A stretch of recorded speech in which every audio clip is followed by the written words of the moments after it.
Police station ముందు అలాంటి పెద్ద మనుషుల్ని చూస్తూనే ఉన్నాను. వీళ్ళ నిజానికి పెద్ద మనుషులు భార్య వైపు కొంత డబ్బు, భర్త వైపు కొంత డబ్బు వసూలు చేస్తూ ఉంటారు. వీళ్ళ పెద్ద మనుషులు నా భర్తే నాకు పెద్ద మనసున్న పెద్ద మనిషి. ఆయన చెప్తే నేను నో అనను, ఎప్పుడూ వ్యతిరేకించను. Thank you darling. మనం ఎప్పుడు గొడవ పెట్టుకున్నా అది మనసులో పెట్టుకోవద్దు. పండుగలు పబ్బాలు ఇలా కూడా విడిపోయే వాళ్లను, దూరం మెయింటైన్ చేసే వాళ్లను ఒకటి చేస్తాయని అర్థమైంది. అంతే కదా, పండగ కోసమే ఈ అల్లుడు అత్తారింటికి వచ్చేశాడు. నా భార్యతో సంతోషంగా నేను నా ఇంటికి కాదు ఇంటికి తీసుకెళ్తున్నాను మంజు. నా ఇల్లు నీ ఇల్లు కాదు, మన ఇంటికి మనం వెళ్తున్నాం. అవును మంజు, మనిద్దరం ఇలా బిజీగా ఉంటే రేపు రాబోయే మన పిల్లల్ని ఎవరూ పట్టించుకోరు, వాళ్ళకి విలువ ఉండదు. నా భయమంతా ఒకటే, ఆ మినిస్టర్ గారు చెప్తే మీరు విన్నారో మన మధ్యనున్న దూరం ఇంకా దూరం అవుతుంది. సరే మంజు, అలాగే. నాకు నీకు మధ్యన ఇంకో పెద్ద మనిషో పొలిటికల్ మనిషో దూరే సందే ఇవ్వను. ఇలా అయితే కలిసి ఉంటే కలదు సుఖం అన్నారు పెద్దలు.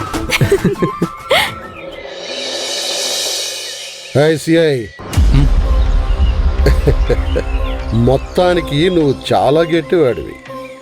ఈ మంత్రి గారిని లాకప్ వరకు తీసుకెళ్ళగలిగావు. మెడల్స్, ప్రమోషన్స్ లాంటివి ఏమైనా వచ్చాయా?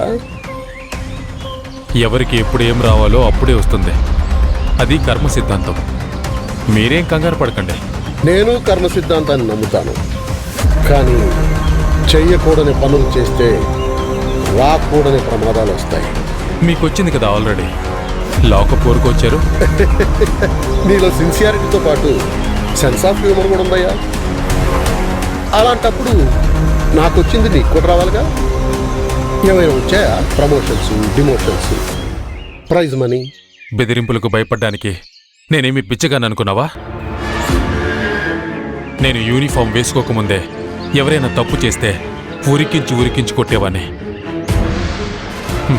ఇప్పుడే కొంచెం ప్రాబ్లం, ఆ లిమిట్స్ ఈ లిమిట్స్ అని పై ఆఫీసర్స్ అందరి వల్ల కొంచెం స్లో అవ్వాల్సి వచ్చింది.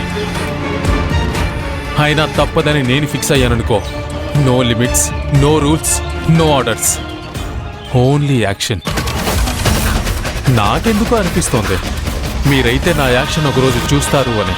నాకు ఎందుకో అనిపిస్తుందయ్యా, మనిద్దరం ఒకటే టైప్ అని.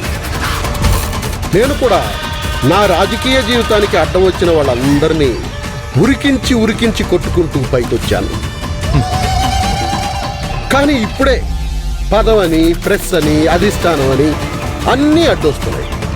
లేకపోతే నా ఉనికికి అడ్డొచ్చిన వాడి ఉనికే లేకుండా చేసేవాడిని.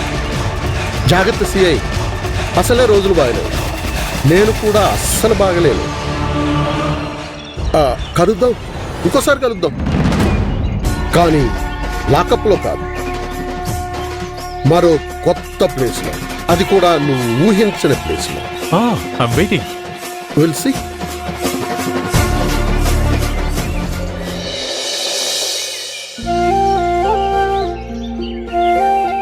అదేంటి బాబు అప్పుడే వెళ్తున్నారు? ఈ రోజు ఉండి. చాలా పనులున్నాయి అత్తయ్య గారు. మంజు ఫోన్ చేయకపోయినా వచ్చేవాడిని, కానీ మంజు ఫోన్ చేసి త్వరగా రండి అని అంటుంటే ఈసారి సంక్రాంతి పండగ అత్తగారింట్లో జరుపుకోవాలని నేనే హ్యాపీగా వచ్చేసాను. చాలండి, మీరు వస్తారో రారోనని అమ్మ ఒకటే ఫోన్ చేయమంటేను ఫోన్ నాటకమాడాను.